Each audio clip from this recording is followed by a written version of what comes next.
नमस्कार, मैं आरपी सिंह यादव।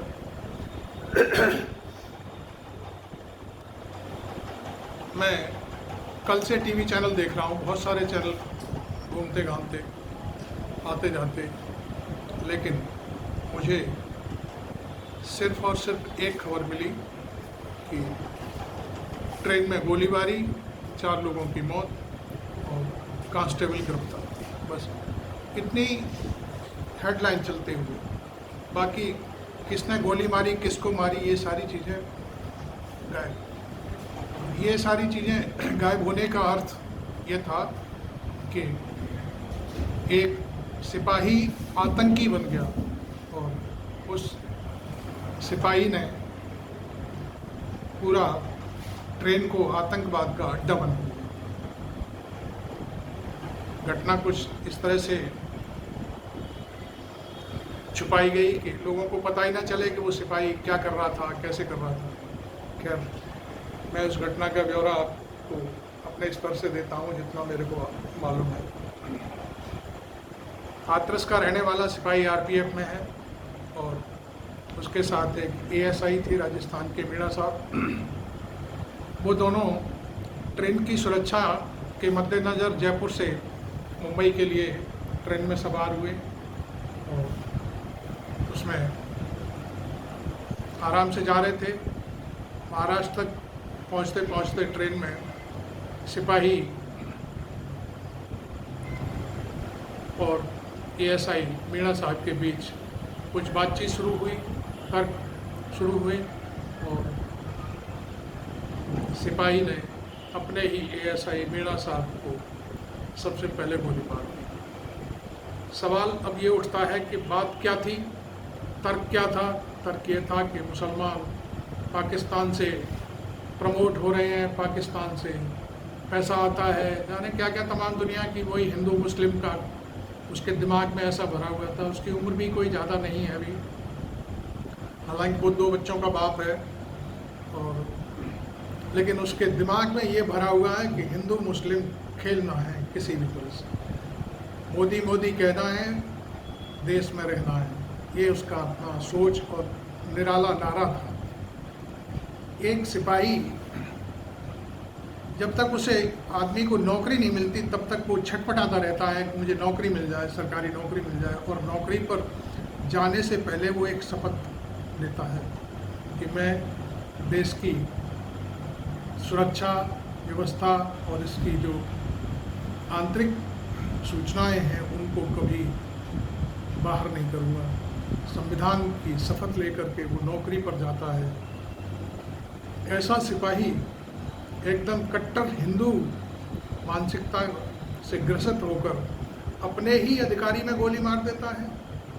चलिए, यहाँ तक तो बात ये थी कि उन दोनों में तर्क और कुतर्क हो रहा था। हो सकता है मीणा साहब ने कुछ कह दिया हो इसलिए उन्हें गोली मार दी, लेकिन वो सिपाही वहाँ तक नहीं रुका। महाराष्ट्र तक पहुँचते पहुँचते उसने पूरी ट्रेन को छान मारा और जहाँ उन्होंने दाढ़ी देखी, मेरे जैसी दाढ़ी, उसने समझा ये मुसलमान है और उसने ताड़ ताड़ उन सवारियों के आसपास बैठे जो गैर दाढ़ी वाले लोग थे उनसे कहा, दूर हट जाओ, मुझे इसे गोली मारनी है, ये मुल्ला है, मियाँ है, फलाना है, ढिमका, जो भी उसके दिमाग में आया। वो ढूंढ ढूंढ कर डिब्बा नंबर 1, 2, 3, 4 इस तरह से जहाँ जहाँ उसे दाढ़ी वाले मुस्लिम भाई मिले, ताड़ ताड़ मार के गोली। उनमें 3 मुसलमान मारे गए और वो ऐसे मुसलमान थे उन्हें किसी से कोई लेना देना नहीं। छोटी मोटी दुकानें करते हैं, हल्के फुल्के बिजनेस करते हैं, उनको हिंदू मुस्लिम से कोई लेना देना नहीं। वो अपने पेट पाल रहे हैं बेचारे, लेकिन उसके सिर पर जुनून सवार था कि कैसे मुसलमानों को ढूंढ ढूंढ कर मारूं, क्योंकि बच्चे ज़्यादा पैदा करते हैं, जाने क्या क्या करते हैं। उसके दिमाग में जो गोदी मीडिया दिन भर परोसता है, उन चैनलों को देखता है और वो डिबेट सुनता है, उस डिबेट ने उसका दिमाग खराब कर दिया। वो हाथरस का रहने वाला है। हाथरस में भी लोग उसको, जैसे ही उसने गोली मारी तो लोग उसके घर पर जमा हो गए। खैर, वो एक अलग मुद्दा है। लेकिन क्या उसका कृत्य माफ़ करने लायक है? मुझे इस बात का जवाब चाहिए। एक व्यक्ति सरकारी नौकरी में और छोटी मोटी बात पर अपने ही बॉस को गोली से उड़ा देता है और उसके बाद फिर वो देखता है कि कहाँ मुसलमान इस ट्रेन में सवारी कर रहे हैं, उनको मार देता है, और सरकार अभी तक सोई हुई है। रेल मंत्री हमारा कहाँ है पता ही नहीं है। वैसे बड़ी बड़ी बातें करते हैं रेल मंत्री, लेकिन इस मामले पर उनका अभी तक ना तो कोई ट्वीट आया है, ना कोई बयान आया है। चलो इतना ही कह देते रेल मिनिस्टर कि ये बर्दाश्त नहीं किया जाएगा ट्रेनों में, जैसे मोदी जी कहते हैं कि बर्दाश्त नहीं किया जाएगा, ऐसे आप भी एक बयान दे देते तो बच जाते शायद, लेकिन अभी तक उनका एक बयान नहीं आया। अन्यथा की स्थिति में वो जाने क्या क्या तमाम दुनिया के बयान दे जाते हैं। और ट्रेन हादसा हुआ तो बड़ी बड़ी बातें कर रहे थे, वहाँ बैठ गए थे जा कर के, यहाँ चूं तक नहीं हो रही है। और इस तरह से ये सारा खेल हिंदू मुस्लिम का एक रचने के लिए, पूरी कहानी रचने के लिए तैयारी चल रही है। हालांकि देखिए, मैं आपको दूसरी खबर पर ले चलता हूँ। हालांकि कल ही एक ऐसी घटना हुई जहाँ पर मोनू मानेसर नाम का एक व्यक्ति जो गुड़गांव में बैठा हुआ है, वो वहाँ से भाग दे रहा है। फेसबुक पर उसने कई अकाउंट बना रखे, वहाँ से कह रहा है मैं आ रहा हूँ, रोक सके तो रोक लेना। और ये अरे शोभा यात्रा तो रोज़ निकलती थी वहाँ पे, हर साल निकलती है। मुस्लिम समाज उसका स्वागत करता है, बाकायदे वहाँ के विधायक ने ये बयान दिया है। तेरे को कौन रोक रहा था? तू भी आके अपना यात्रा में शामिल हो। लेकिन माहौल ख़राब करना है उसे, हो सकता है गुड़गांव से चुनाव लड़ना चाहता है, उस कई मुकदमों में पहले से वो वांछित है, और खट्टर सरकार उसको आज तक गिरफ्तार नहीं कर पाई। उसके जो बयान थे फेसबुक पर, उनसे ही माहौल ख़राब हुआ। एक और कोई बजरंगी है, बजरंग दल का आदमी है जो फरीदाबाद में रहता है, उसने भी एक बयान दिया, जीजा आ रहा है। अब आप समझ लीजिए, इस तरह की जब आलोचनाएं, चैलेंज होंगे तो फिर क्या होगा। इस पर ना तो मोदी बोल रहे हैं, ना अमित शाह बोल रहे हैं, और ना खट्टर बोल रहे हैं, अनिल विज बोल रहे हैं। अनिल विज का बयान आज आया है और उनका कहना यह है इसमें बड़ी साजिश है। अरे भाई, साजिश कौन कर रहा है? साजिश तुम्हारे आदमी खुद के कर रहे हैं, बजरंग दल के लोग, हिंदू महासभा के लोग। अनिल विज को ये नहीं मालूम 2016 में मोदी जी ने क्या कहा था? 80% गौरक्षक उल्टे सीधे काम करते हैं रात में, और दिन में गौरक्षक बन जाते हैं।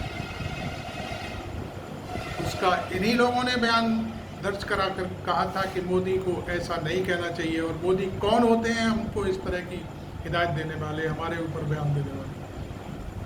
तब कोई कुछ बिगाड़ पाया था? चूँकि आरएसएस का खुद बयान आ गया था, आरएसएस ने खुद कहा था कि मोदी को इस तरह की बात नहीं कहनी चाहिए। इसके मानी क्या है? छत्र छाया में पल रहा है मोनू मानेसर और ये फरीदाबाद का बजरंगी। तो अब आप सोचिए कि वैसे तो विकास हमें आज तक पता नहीं क्या हुआ है देश में।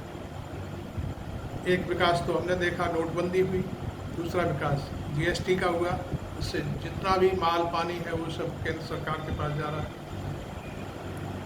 तो राज्यों को जीएसटी नहीं मिल रहा है उनके हिस्से का, और इससे बड़ी बात क्या हो सकती है। ये सारे काम करने के बाद नई संसद बन गई, उसमें क्या होगा पता नहीं, फिर भी पुरानी संसद में ही अभी मामला चल रहा है।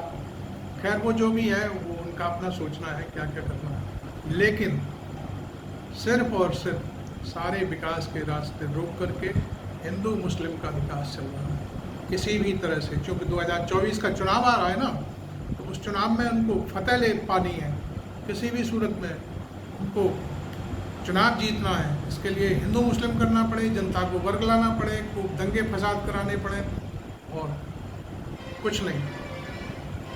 तो इसलिए मैं समझता हूँ इस वीडियो में खैर आज इतना ही।